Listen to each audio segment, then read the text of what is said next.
This video is one in a series of videos explaining how to officiate race walking. This video demonstrates the completion of the race walk summary sheet, maintained by an official called the recorder. Time of day entries for the summary sheet record the actions of individual judges, the penalty zone coordinator, the chief judge, and the chief judge's assistants during the race.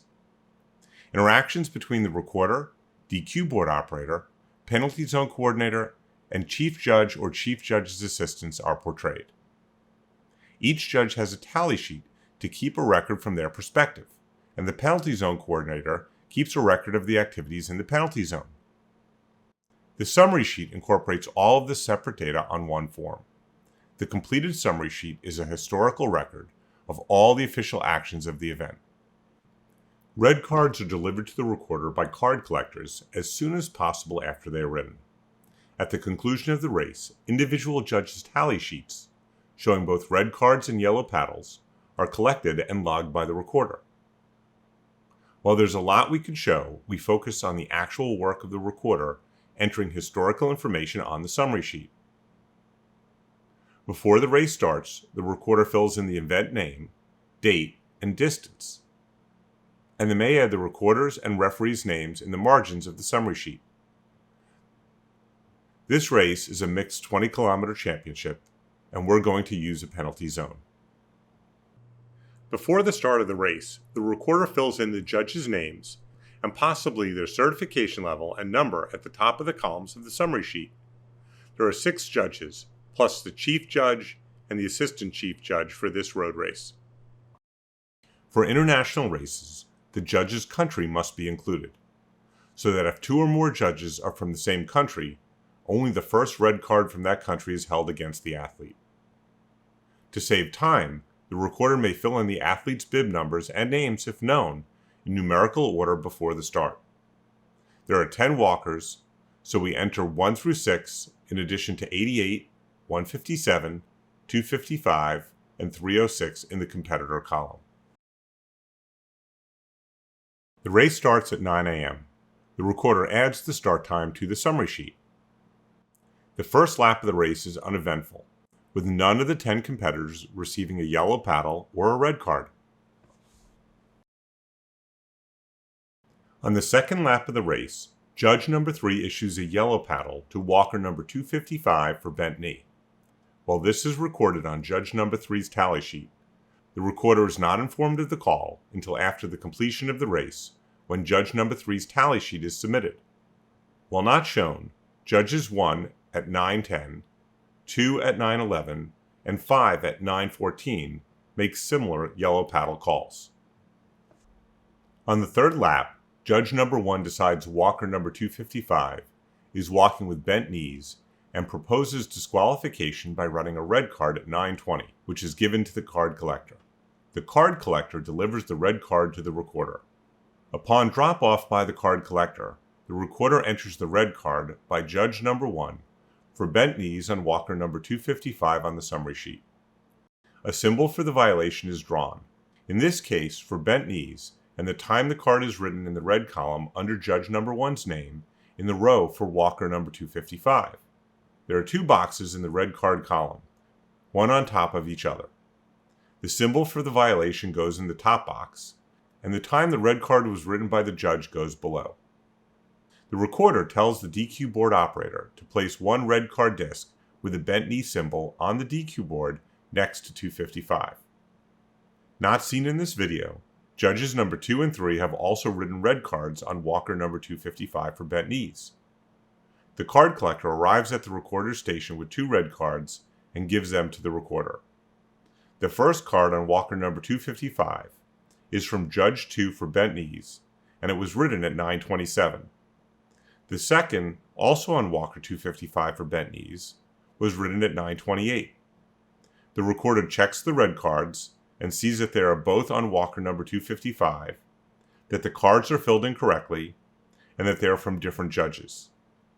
And neither of them is from judge number 1. The recorder enters the red cards on the summary sheet. The 3 red cards on walker number 255 are grouped into a stack by judge number 1, 2, and 3. The recorder instructs the DQ board operator to post 2 more bent knee discs on the board next to number 255. As competitor number 255 has now received 3 red cards, walker number 255 must be sent to the penalty zone for 2 minutes. It is the recorder's responsibility to notify the penalty zone coordinator that walker number 255 has 3 red cards and must serve a penalty. The recorder may tell the penalty zone coordinator directly or have the chief judge's assistant do so. Walker number 255 has served her 2-minute penalty, and the penalty zone coordinator tells the recorder that walker number 255 served 2 minutes in the penalty zone from 9:34. The recorder then enters the times in the column for time penalties served in the row for walker number 255. The card collector brings the recorder another red card, this time for walker number 5 from judge number 2 for loss of contact. But they do not include the time of the infraction. The recorder instructs the card carrier to bring the card back to judge number 2 for the time. The card collector returns with the corrected card from judge number 2.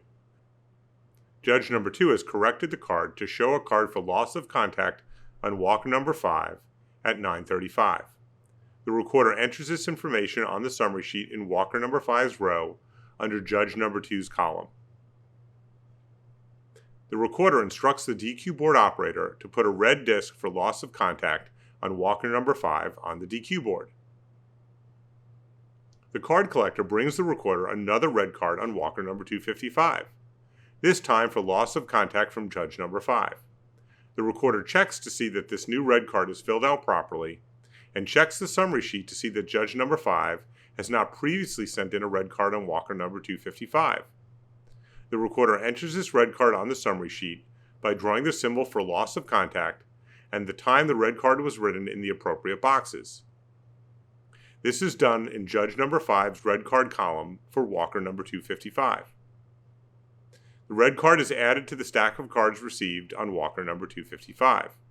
There are now 4 red cards on walker number 255 and from 4 separate judges. The cards are counted again and checked with the summary sheet. The recorder instructs the DQ board operator to place a loss of contact red card disc on the board next to 255. Walker number 255 has 4 red cards and must be disqualified. The recorder calls the chief judge's assistant to the table and shows her the 4 red cards on walker number 255.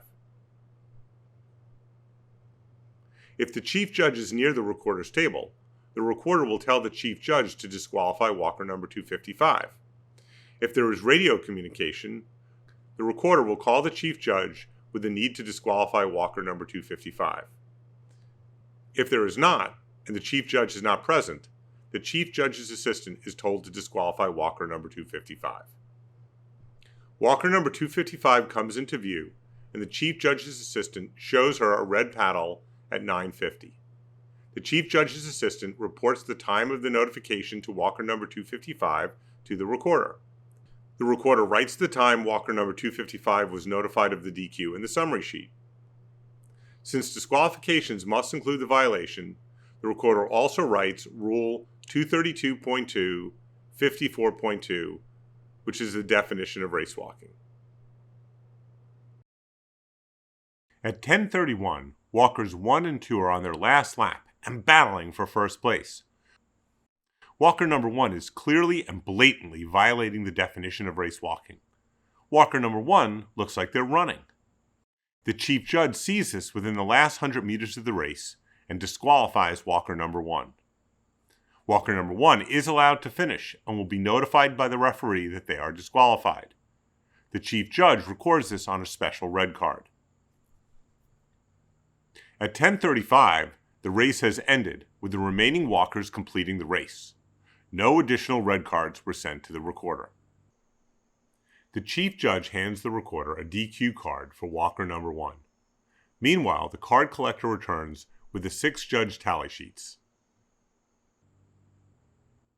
The recorder places the tally sheets in judge order, 1 to 6, and quickly looks at each tally sheet to see if they are missing red cards by looking at each of the red cards that are also in judge order. 5 red cards were sent to the recorder.